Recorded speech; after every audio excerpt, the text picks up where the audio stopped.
Pleasure to introduce our presenters. We have Laura Mills here, who has been working in the treatment industry for over 15 years.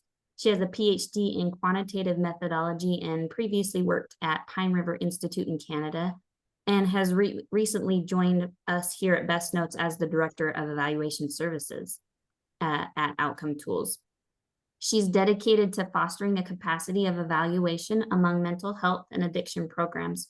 Her work has focused on the use of data to optimize treatment outcomes, validate the work of service providers, and advance knowledge in the mental health and addiction field. We also have Derek Daly here. He is the co-founder of Legacy Treatment Center and Juniper Canyon Recovery. Legacy has been a huge proponent of gathering data and has gathered data for over 10 years. And we'll present some of that data throughout the presentation. So I'll turn that time over to Laura. All right, thanks, Kristen. Okay, so basically, like Kristen said, I'm really dedicated to helping people understand their impact by using their data. And I think what I want the theme of today to be is, you can use your data to tell your story, no matter how much data you have or where you are at your capacity for evaluation. So to start with that, basically, there's a spectrum of capacity to do evaluation and to understand the landscape of your data. And we're going to go through each of these sort of capacity levels as we go through the webinar. Basically, it goes from just having data at the time of intake through to being able to use data as a part of developing and sharing knowledge and doing formal research. So we're going to cover each of these and give examples and talk about what you can do at each of these levels. Of course, the goal is to be moving across to the next level. So in terms of admit data, so basically this is data that is collected or maybe even given at the time of a client's admit. It's often demographic information. It might be a profile of acuity, whether it's psychological acuity or addiction profile. You might get family structure. This would vary by where you're getting your information and what you require at your service in order to admit somebody for treatment. And so with admit data, you can actually do a lot just with admit data. I don't think it should be your goal to stop at admit data, but if this is all you have, you can still have information to share with your stakeholders that gives you more accountability and more communication, more information for communication with clients and with families and with referrers. The most valuable way to use admit data is to plan for individual treatment. So you could use it to plan for specific approaches. So for example, if you have a client coming in that is neurodiverse, well, you might allocate that client to a therapist who has the most experience with neurodiverse clients, or you might use specific evidence-informed practices for neurodiverse clients. So that kind of information can help you plan at the individual level. This information at admit might also give you some insight into what type of family contact is appropriate for this client. Are you going to be contacting family members? Are there some family members that should absolutely not be contacted for safety reasons? And I think another important element of the admit data is that you can use some of it to communicate your expectation of therapy.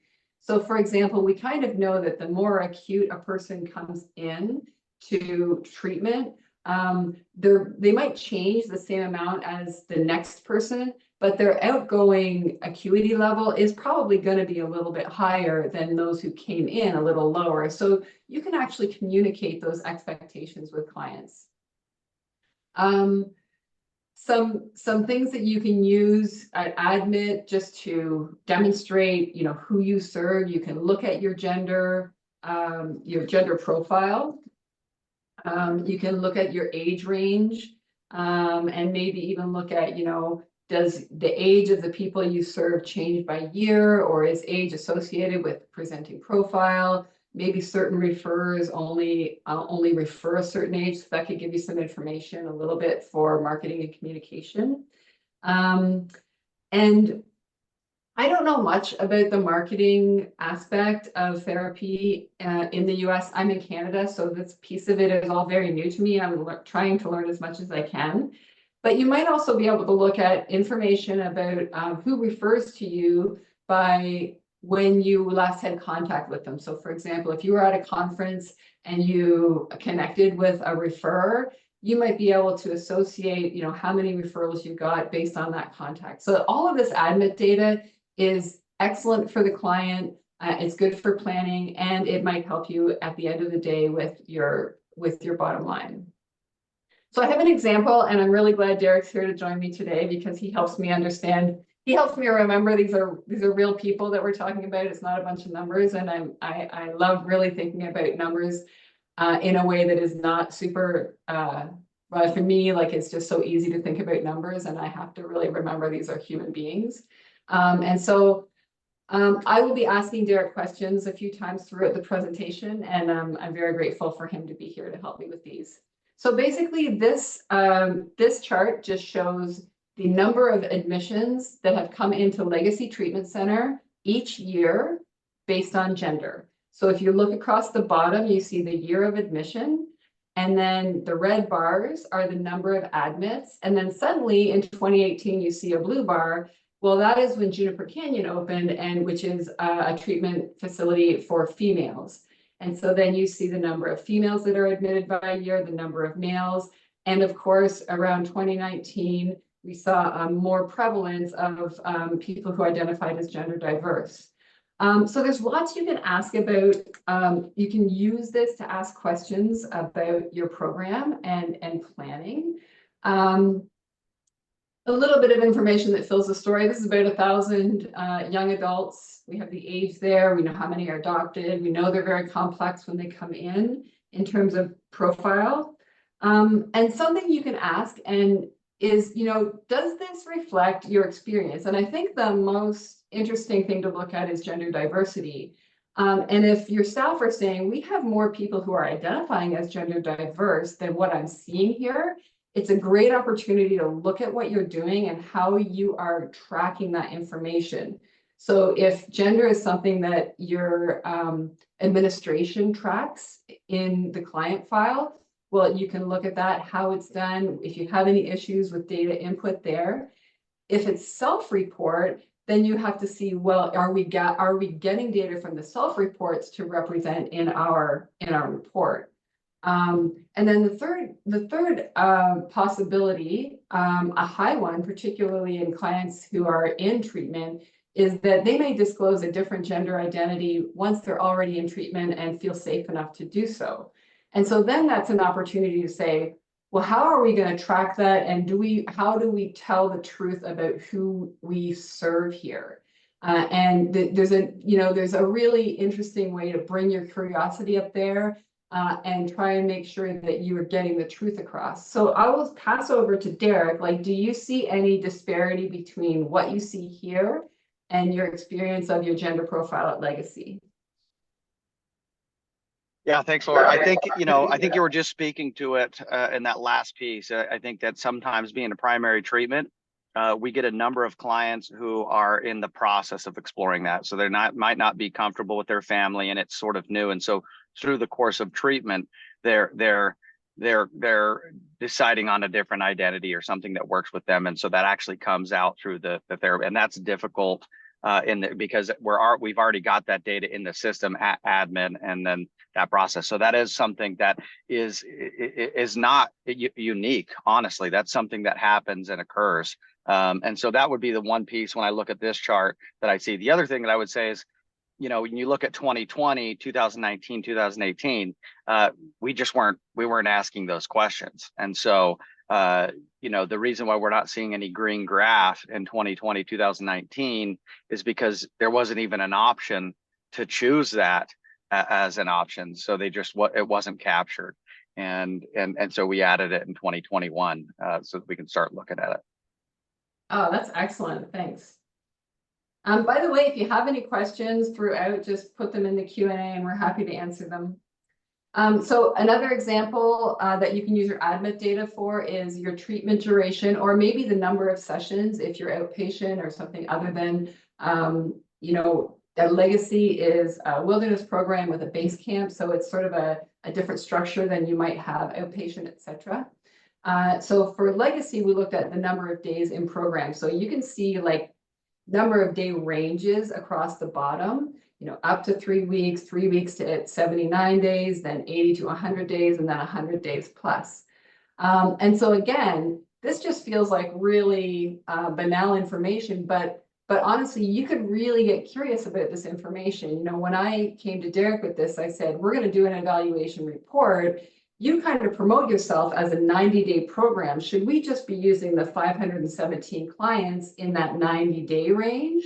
Or do you want to include the extreme, like the others, you know, that aren't in the bulk of your duration kind of setup? And so we went with the 80 to 100-day clients, but there's a lot of questions. That was sort of an arbitrary answer. I think there's a lot more questions that could come out of the shorter stays and the extremely long stays. I think it's a really interesting thing to ask questions about. And so, you know, the first is, you know, what is your duration or your number of session goal? And if you're not there, what sort of things should we be doing to shift to where you want to be? So it's kind of like therapy, you know, where are you and where do you want to be? You can work on that with the whole team. And then if you have somebody who can do evaluation, you can actually look at cross-sectoring, you know, pieces of your admit data together. So with lengths of stay, is it associated with gender? Do females stay longer than males, for example? Do older people stay longer than younger people? Do more acute clients tend to stay longer than less acute clients? And maybe you might want to say, do we get people, you know, do we get clients from certain referrers that really only stay a week when they're expected to stay 90 days? In which case, we have to look at like, what is our relationship with that referral and try and communicate, you know, what it is we do better, or their expectations, or how they're matching their clients to the program. And so I'll just hand it over to Derek quickly. Do you have any comments on that? Yeah, just as I look at this, is duration associated with gender, age, presentation, or referral source. There are a couple things. One of the reasons why we wanted to include all that data is because sometimes we are making exceptions, or we're adjusting the treatment plan right from the get-go for clients who might have an abbreviated stay. So an example would be oftentimes, and this is usually with older clients who are taking a sabbatical from work and they have a 60-day restriction. So there's a lot of pre-work and putting together a plan. And we're really curious and want to be able to look at are we being effective in those shorter lengths for those programs, or a returning client, for example, or someone, you know, sometimes there are younger clients, and in most cases that applies mostly to our older guys. So we want to know if, when we make an adjustment to the treatment plan, are we still providing effective treatment? You know, does offering legacy in 60 days, is it still effective? And in a lot of those cases, you know, when we are making those exceptions, one of the reasons why we feel confident doing so is because we're doing it with some intentionality.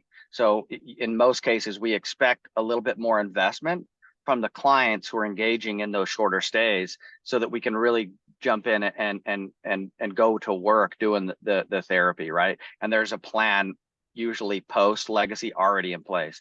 The other one that we looked at, just as far as averages with women, our female clients, this was curious to me, they ended up staying a little bit longer, you know, and so this triggered a conversation with our team as we started to look at it. And I remember talking with Dr. Maddie, our clinical director, around this, and she speculated, well, it's because they feel the profile of our women coming in, there's a lot of trauma. I want to say over 90% of our women are coming in with trauma. And what Maddie speculated is, like, once they're getting close to that end of that 90 days, they actually feel really safe in our program, and they feel really safe, and they haven't felt really safe for a long time. And so there's almost a reluctance to leave the space. And so they end up staying a little bit longer. And it was just good conversation to have. Excellent. Thank you. All right, so we're moving to the next level of capacity, which is progress monitoring, which is basically measuring client health at systematic and routine intervals throughout the treatment process.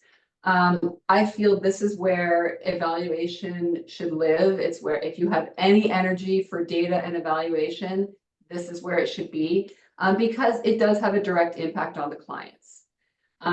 So what it allows you to do is collaborate with the client, which honors the client voice. And it maybe if you have this kind of approach, you could have mutual goal setting or have the capacity to look at, their scores together and really work together on their treatment plan and progress. It also allows you to look at how they're doing, whether it's week by week or month by month, and adjust in real time. It supplements intuition. I don't want to say that you are like data driven with your treatment approach, but really I think clinical intuition should be paramount. But if it's supplemented with information, it just gives a rounder understanding of the client and what they might not be saying to you, but what you can see in their data. Gives the opportunity for early catches. If you see an element that happens to be declining, say it's depression, but you're not seeing it, in the person's behavior. Well, it's the opportunity to say, look, this has been slipping for 2 weeks. What is this? How you're experiencing this? So it can foster clinical dialogue. I think that's the best way to say that it supplements intuition by fostering dialogue. This kind of thing also helps you to celebrate wins when you share it with the client. You can say, this is looking great. You can use some strengths-based approaches and talk about what it took for them to improve in this area and how they can bring that strength to another area. And it's also a great opportunity for supervision. I don't want to say that it's an opportunity to assess a therapist. I think that is not a healthy approach. I think it's an opportunity to make sure supervision is really looking at the whole process. I think sometimes supervision sort of feels like you're going through the motions. You say certain things or you have this sort of routine of what you talk about in supervision. And this is a way to make sure that you're looking at the spectrum of things that are important for the therapist. So some examples of progress monitoring at Legacy. Legacy measures health every week during treatment. And what we have found is that their health scores are the orange line. This is, they use the YOQ, which is the OQ, which is a symptom score, meaning when they come in, the symptoms are high, and that orange line goes down, meaning symptoms are going down. So you want to see it going down. And what we've done is we put a 0. We made the healthy benchmark. We converted it to 0. And we also converted everything so 1 is a magic number. So in other words, any change of 1 is clinically and statistically significant. And also if you're different, like say from 0 by 1, that's 1 meaningful unit different from 0. You might be 1 meaningful unit more unhealthy or 1 meaningful unit more healthy. So converting things into a standard score, you'll see as we go through, it's really helpful to just conceptualize wellness and talk about meaningful change. Because sometimes when you see like a line going away a certain way, you think, oh, it's improving, but you need to know if it's actually meaningful change. So here we've brought that into the easiest form I could think of anyway, which is 1s and 0s. And so what we see at Legacy is clients come in acute, significantly and statistically acute, and then they improve their scores over the first few weeks in a pretty rapid way. Then you see from 5 to say 9 weeks, you see a slow but steady continuous improvement, and then really sustaining those gains from say weeks 10 and onward. I actually take their last measurement at week 12. Typically clients are departing at week 13, but I don't feel that's fair to represent their outcomes at departure day, because usually people are just happier anyway on that day, whether it's because they're seeing family or they're happy to be leaving or whatever. So I took it to the 12th week. And so these are the, the in-treatment changes that you're seeing.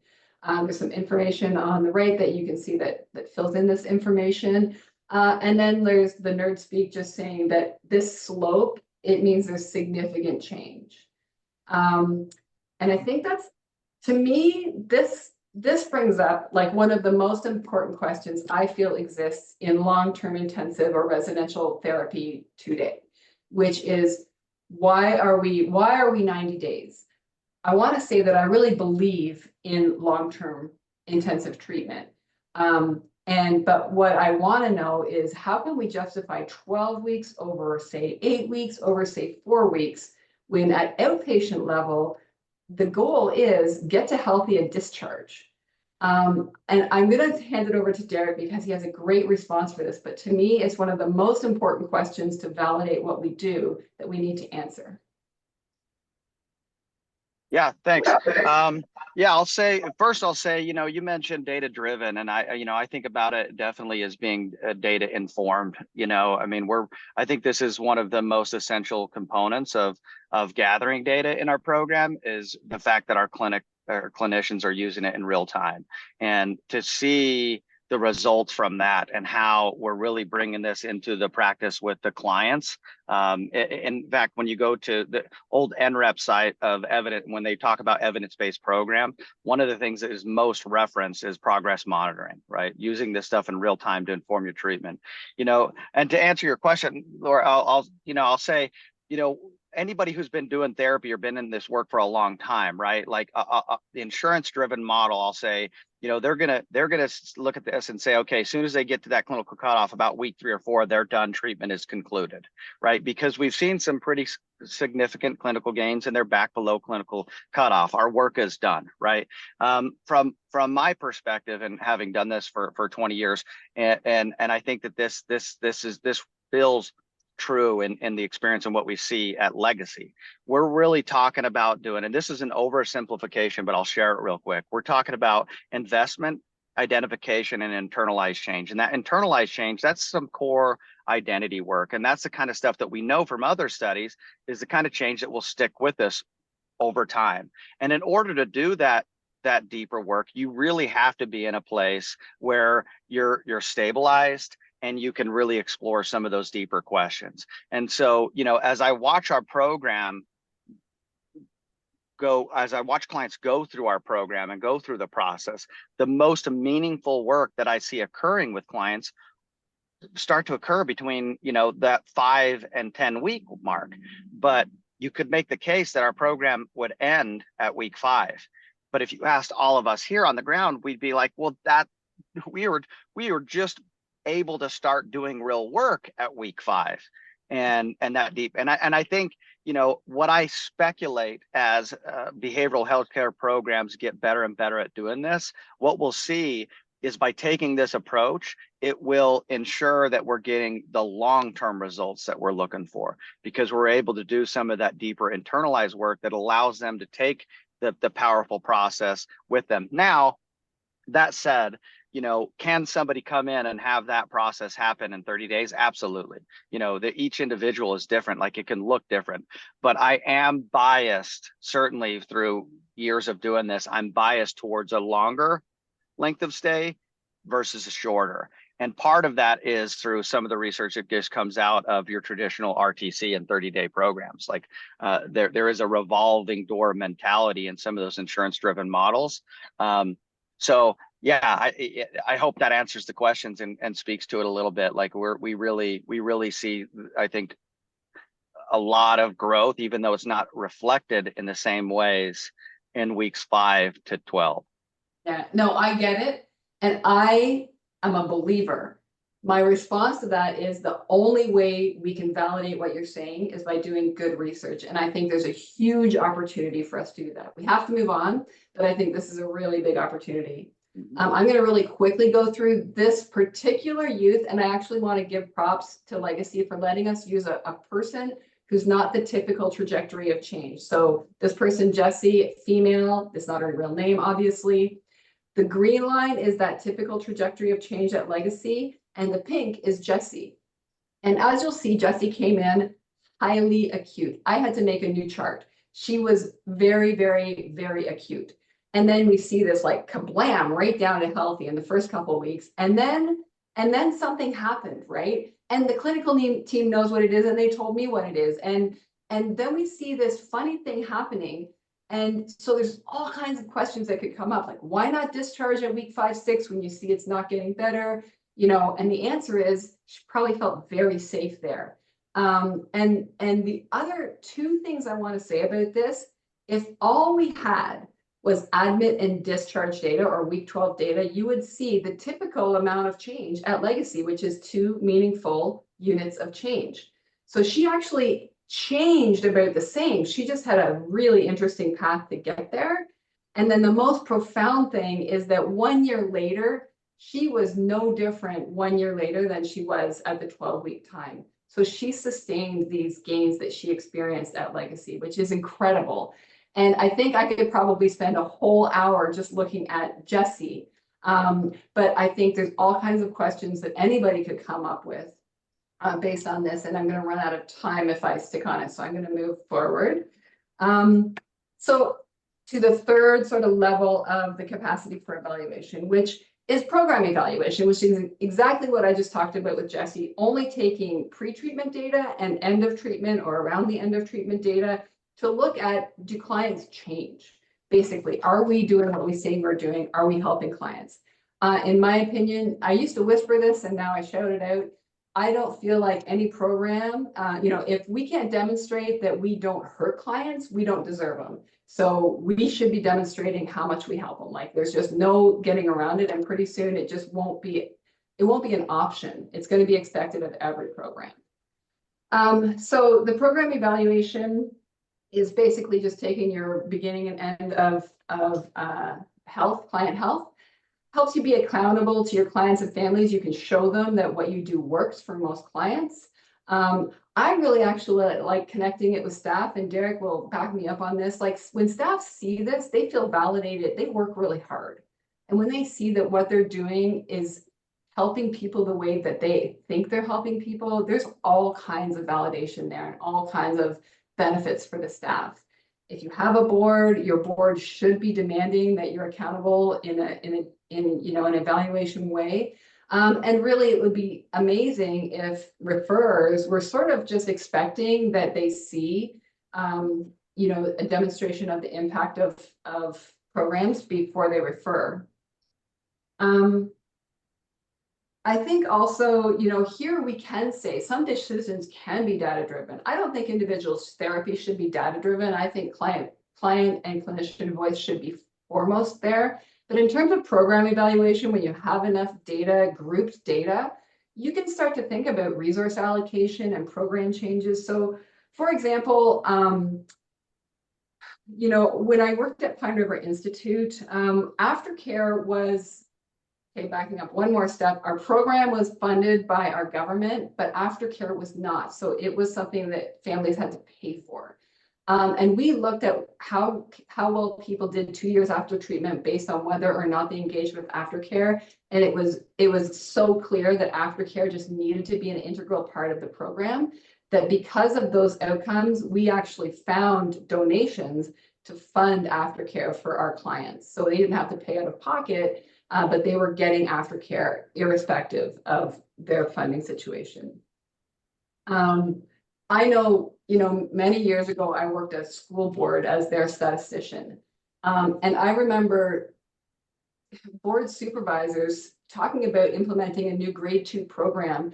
Basically, a grade 2 teacher came and told them they saw this program, they heard it was great, and then it was board wide. It cost millions of dollars, and there was no actual justification for this to happen. There was no research, there was no report saying this is going to help our kids in what way, by what benchmark. It was just a recommendation, and I thought, this is not the way decisions should be made. This should be something like really well thought out, but at the time, it just wasn't a data-driven kind of environment. But I think now we can be, particularly with resource allocation. I think it's so important to understand how to best spend money.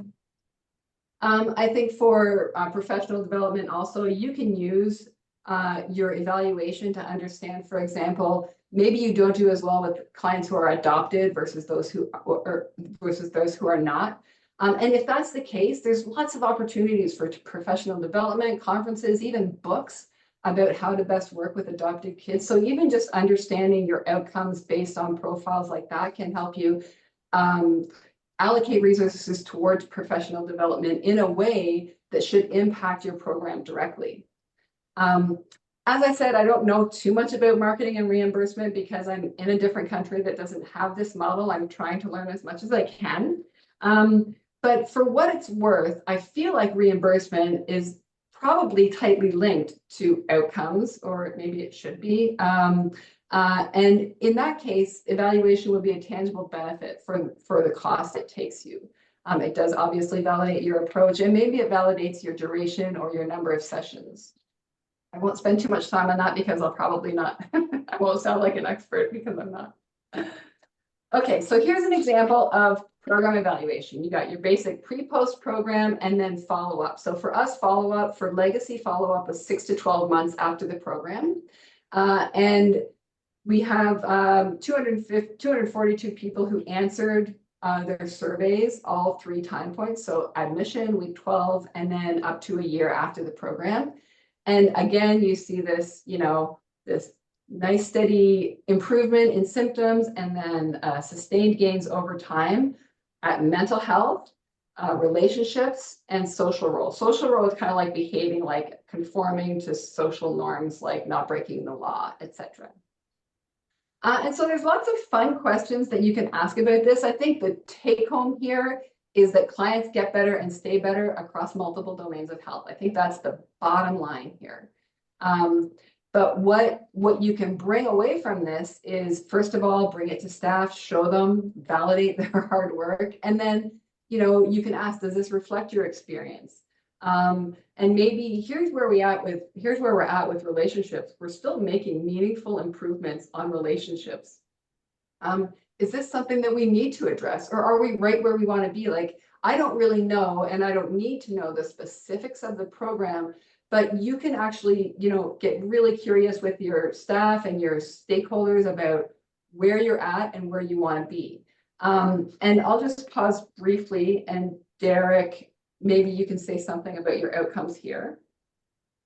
Yeah, first I'll just say that I think we're in a time where we really need to be able to answer the question, are we safe or effective? And I'll say that I started down this path like many program owners. I really wanted to validate what we were doing and demonstrate that it works. Now where I'm at today, having collaborated with researchers for Lara so often, is in a different place, which is it's really rewarding to be able to take this stuff back into our program, into our client and our staff, and share it. And what we end up with is more questions than answers.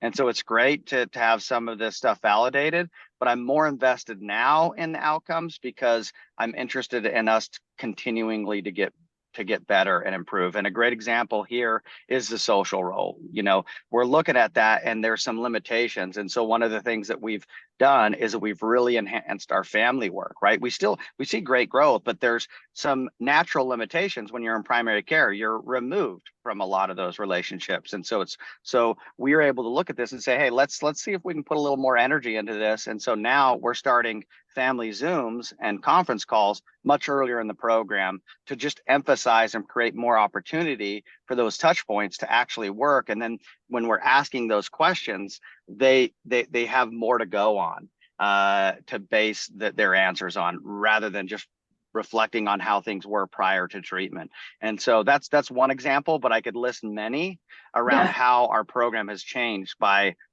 studying and then asking questions of the data. Yep, great. And I think one of the really important questions you can ask at this point, like if you're at this point of evaluation, you can ask, like, are we asking the right questions?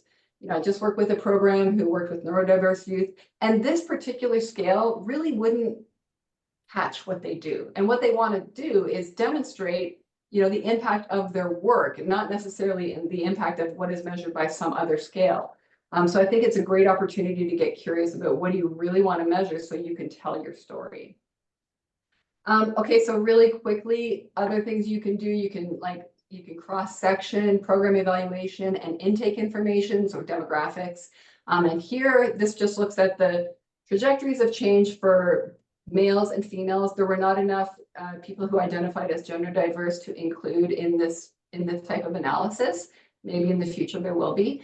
But basically what you're seeing here across all of the domains of health is People are getting better and staying better, whether they're male or female. So, I mean, for a treatment program to be able to come to referrers or to families and communicate that they help, you know, they help people across the gender spectrum. At this point, the gender spectrum is, you know, 2. But they, you know, they help them as much, no matter what. I think it's tempting to look at the mental health and see, oh, girls start to creep back up. But remember, 1 is the magic number. It's not a significant difference at the end there. So, but it is something to get curious about, you know, and maybe you say, do we need to measure at 2 years post-treatment? So there's lots of questions that can come up here. And I think this is one of Derek's favorite graphs, so I have to give him a little bit of time here, but maybe Derek, I'll just hand this whole graph over to you to talk about. Yeah.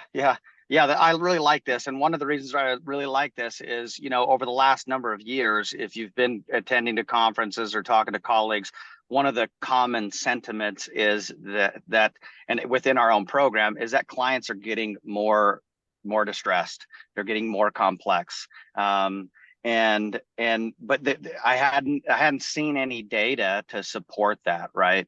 And so it was just us speculating based on what we're seeing.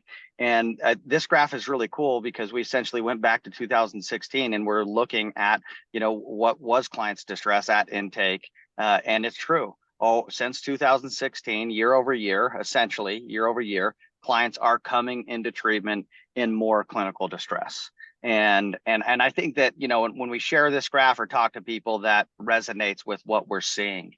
And so I think that leads to more program discussions, like how as a program do we make adjustments and shifts, recognizing that our average client profile is probably more clinically complex than it was 5 years ago, 8 years ago, 10 years ago.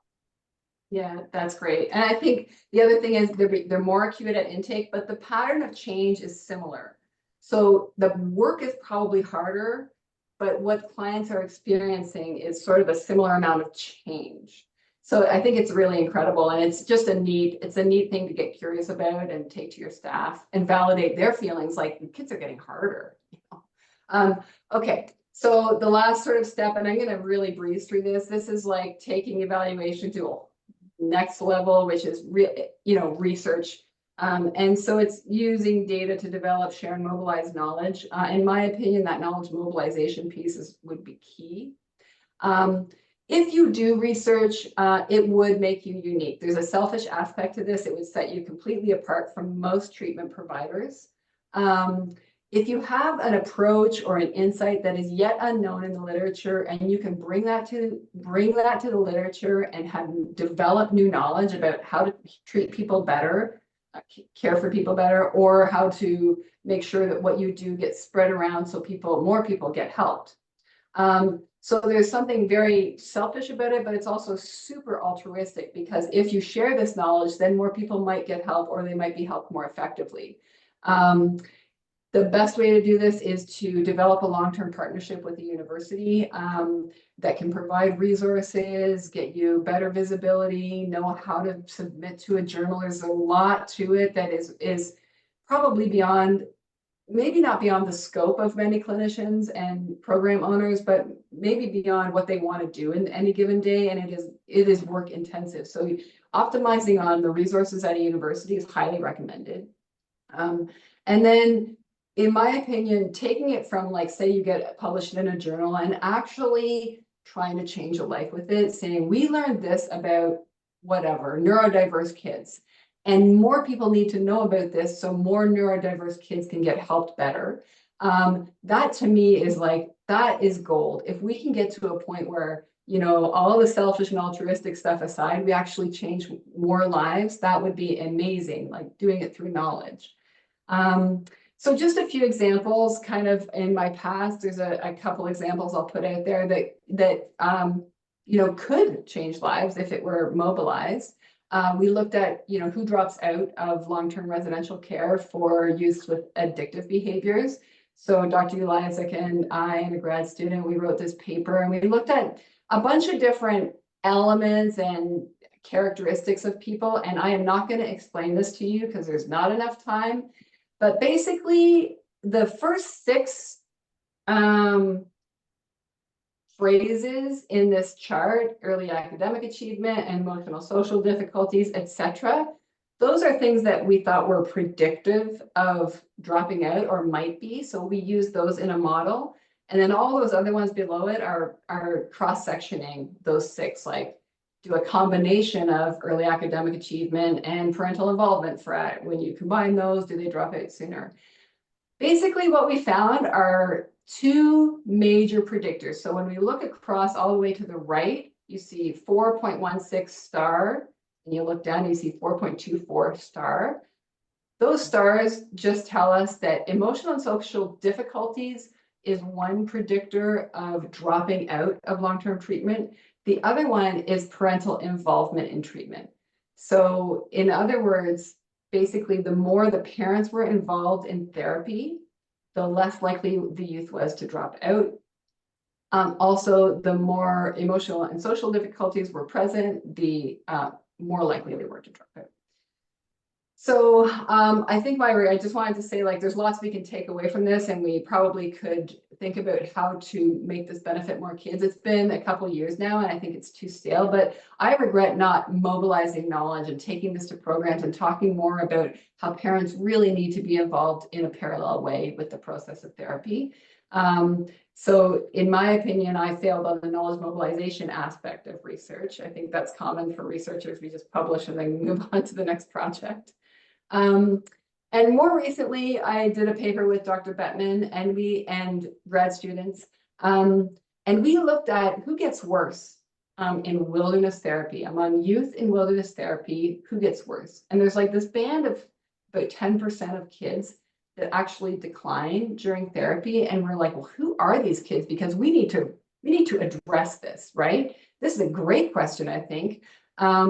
And another complex chart, but all I'm going to do is ask you to look down to the bolded numbers here.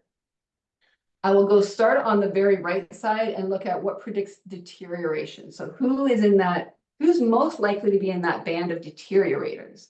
And so when we see this 2.95 star, that means out of all these things, one of the trump cards for more likely to deteriorate is ASD/OND, which is neurodiversity. So basically how you would read this logistic regression is kids who are neurodiverse are 2.95 times more likely to be in that band of kids who got worse. So they're just almost 3 times more likely to get worse than kids who are not neurodiverse. So it's super interesting, all kinds of opportunities for professional development, all kinds of opportunities to help people better in this. The other one, equally as predictive, is adoption. So those who are adopted are more likely to be in the deteriorating group than those who are not adopted. So again, there's lots of information out there about how best to help adopted youth, and I think we should incorporate that. And the other element, one other element is parent engagement. So there's like 5 categories of parent engagement, and there's exceptional, and then less and less and less exceptional than exceptional. And basically anything but exceptional engagement by parents was more likely to land the kid into the deteriorators group, which is incredible to me. So parents really need to be engaged in the work. Finally, the change in family functioning scores. You can see there's a huge number here. So those who changed the most on the least on family functioning were way more likely to be in that deteriorators group than those who changed, sort of normally. So the takeaway here is that there's a profile of youth who are more likely to deteriorate in therapy, and we can use this to really help plan and wrap around those kinds of youth and work as a team to understand how to shift our care to best help these people. Right now, Dr. Bettman and I are mobilizing knowledge at conferences, and we're strategizing how to make it more broad. We hope it will impact professional development and thus impact better care. That's our hope. So that's kind of it for the 4 layers of evaluation capacity. And we'll come back to why we're here. These are the 4 levels, and the goal is to move toward the next level And I thought I'd talk a little bit about, well, how can you? And I think there's a few things that you need to do. And one is to just take some time and talk to your team about where you are with either your data or your evaluation capacity. Where are we at? What do we measure? What should we measure? Like, what do we care about? How do we change people? What do they really experience? And really taking your time to be curious about those important questions so you can tell your story, I think is the most important. I think it's advisable to engage with consultation, not necessary, but advisable because, it might give you just a breadth of perspective or, a new set of eyes to get a different picture that you might not see if you're sort of in the work. And the next piece is take the time to plan. I am guilty of not doing enough planning. I like to cowboy and just start working.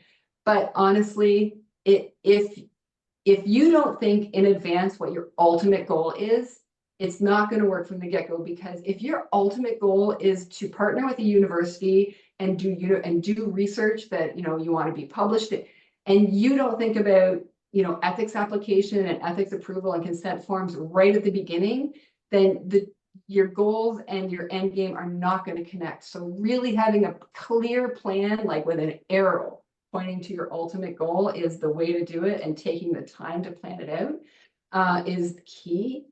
And then eventually you'll get to implementation. And I would say for this, it really has to be a full culture shift. Everybody has to know what's going on and be engaged in it. Otherwise, it's a side of the desk project and it's really not going to change anything. It has to be a full team effort with 100% support from leadership. I have found again and again that if the leadership just sort of passes it off and teaches it and treats it as tangential, it never becomes important. And like anything else, things that aren't important to leadership, that kind of rolls right down through the organization. So it has to have full leadership support. So just a few examples of, I've worked with a couple programs now. I'm working on helping them develop a framework for evaluation. So I brought an example of that. Eclipse at Elements is, they're developing a new program specifically for neurodiverse youths in wilderness. And they didn't have a plan for evaluation. So we engaged and we talked for a couple months about what they do, with who, what their goals are, what they want the kids to work on. And so we came up with a framework, and I just have a few snippets of it here, but basically the overview of it is here, like who comes, what exactly are they working on? And then, then it was my job to figure out, well, how will we measure what you're working on? And so then I found, a collection of tools that really target what they feel they're doing. And of course, I think most importantly, like, what are clients going to experience? So all these things should really align with each other and make sense to everybody, the client, the families, the staff, the organization, so that you are telling your story with your data in a way that makes sense across the board. So from that, this is just a snapshot of, what questionnaire we're administering when and who's going to answer that survey. So for example, we have an executive functioning questionnaire that's 25 questions, and it's going to be administered to Ys, so youths, at admit and monthly, at discharge, and then post-treatment. And so again, family functioning is going to be administered to youths and caregivers at admit. Families aren't with each other so much in wilderness, so we don't measure it then, but then post-treatment, we want to know what the family situation is like. Is there acceptance and openness and communication in the family a year, 6 months, a year later? And so we're going on down the line of like, so this is what we measure when, and we finally get to independence, which is measured by therapists with a tool that was developed by Elements and Eclipse. They call it checks and X's. It's sort of a task performance, or not performance, but just doing, like making your bed, getting up on time, things like that. And so the therapists, they actually do it daily, but they put it into the system weekly. And so that's a measure that the therapists are responsible for. So this is just a snapshot of who does what survey when. I've always felt this is really useful to like remember what you're supposed to do. And then in their framework, they get instructions on exactly what to do in their data system. In this case, they're using outcome tools. And so they get a step-by-step of how to add a client, how to get their surveys administered, how it's all automated for them in a really intuitive way. So we actually still have 9 minutes left. I was hoping we had a few questions, but I will end by saying, first of all, thank you for being here. We've covered, how to tell your story with your data, and you can start wherever you are with your data or evaluation capacity. Really fundamentally, I hope it helps you to get curious and might encourage you to get help, whether it's within your organization or outside of your organization. And the other thing I wanted to say is that I was just at the NatSap regional conference, and somebody asked if I would put on a workshop that was like a 4-hour, bring your data. I'm going to show you how to easily measure your outcomes. So if you're measuring with the YOQ or the PH9 GAD7, we're going to work together for 4 hours, start to finish, with lots of support. And if I get accepted to do this workshop at NatSap, the annual conference, then we will go right from getting your data into Excel and working through so that you have a chart that you can display your demographics and at least one outcome survey like a GAD7 or a YOQ. So now I will ask Kristen or you all if there are any questions. So there were 2 questions, Laura. The first one is around what reports are being run in BestNotes to capture this data. I think maybe the main question is where do they put the data so that you can start doing this evaluation for them? Okay, so whether it's BestNotes or not, I would love it if you're using BestNotes because it's the best. There's demographic data like case file data in BestNotes, and then BestNotes has a software connected to it that is called Outcome Tools, and all of the outcome surveys are there, so you can connect your outcomes to your cases, to your clients, but all of the survey data is captured in Outcome Tools. It's also administered through Outcome Tools, so like you can send an email to clients or give them a link, and they can do their survey, and it's automatically captured into the system. So I hope that answered the question. If whoever asked that could tell me if it answered the question, that'd be great. Yeah, and the other question is there or what is the cost to have someone help our program set this all up? Okay, I think I hate saying I don't know. I wish I could tell you. The answer is it takes a free consultation first to understand what you need. It would only take an hour or less to understand where you're at, and then I could help you understand what the cost would be with wouldn't be obligated to me. You could go shop around if you like, but I've worked with a few programs now, and it's so vastly different across programs that I can't give you one particular number. The one number we know is that if you have a bunch of data and you don't know how to create like a report that you can put on your website, et cetera, and you just want somebody to get all your data together, put your demographics together, put your outcome surveys into charts and easily accessible information, our cost for one of those evaluation reports is about $10,000. So that's one number I know. The planning and framework is dependent on the organization. So again, if I answered your question, you could. So I just want to kind of give a plug for the evaluation report too. I have Legacy's evaluation report. This is one the product of what Laura can create. It's a published, like you can publish it into a booklet. Then you can use this also electronically on your website or wherever you are sharing your outcomes with. You could share it with your parents or your clients or whoever. So that is one part of the product of the evaluation services that you could get. Yeah, and I would just say that I think it's great now. I think one of the problems that we had at NatSap and across the behavioral health is that what I saw is a lot of motivated programs of people really interested in answering these questions, like I was myself. But unless you've got someone on your team who really knows how to do that, it's really challenging. So there's often a lot of enthusiasm and a lot of willingness, but not knowing how to get it done. And I think this service now is essential. I think that it's worth, if a program's really interested in this, it's really worth investing and finding someone to come help get the process started and see what pieces they can really play. I've collaborated now a bunch with Laura, and it's essential because the skill set that Laura has and bringing to this, we don't have in the building. And so that's the only way we get to that evaluation point, is by bringing in some folks to help us get to that place. Also, who do we contact for further discussion? So Laura is your contact for evaluation services. If you want to, most of you probably already have outcome tools, or you have access to outcome tools.